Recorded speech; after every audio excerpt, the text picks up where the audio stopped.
ইরানে যুক্তরাষ্ট্র আগামী ২৪ থেকে ৪৮ ঘণ্টার মধ্যে হামলা চালাতে পারে আশঙ্কা প্রকাশ করেছেন কাতারের দোহা ইনস্টিটিউট অব গ্র্যাজুয়েট স্টাডিজের মিডিয়া স্টাডি প্রফেসর মোহাম্মদ এলমাসারি।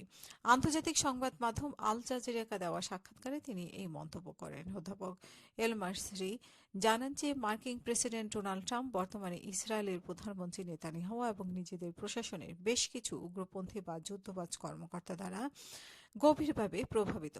মূলত এই কারণেই ট্রাম্প ইরানের বিরুদ্ধে পুনরায় সামরিক পদক্ষেপের দিকে ঝুঁকছেন। তিনি আরও বিশ্লেষণ করেন যে ট্রাম্পের ইরান সরকারের কাছ থেকে যেভাবে নিঃশর্ত আত্মসমর্পণ আশা করেছিলেন তা পাননি। এমনকি তেহরানের সঙ্গে চলমান আলোচনাগুলো ট্রাম্পের প্রত্যাশা অনুযায়ী এগোয়নি। পাশাপাশি সম্প্রতি চীনে দেশটির প্রেসিডেন্ট শি জিনপিং এর সাথে দ্বিপাক্ষিক সম্মেলনে ট্রাম্পের যে উচ্চ আশা ছিল তাও পূরণ হয়নি। এই রাজনৈতিক ব্যর্থতাগুলো তাকে নতুন করে যুদ্ধের দিকে ঠেলে দিচ্ছে।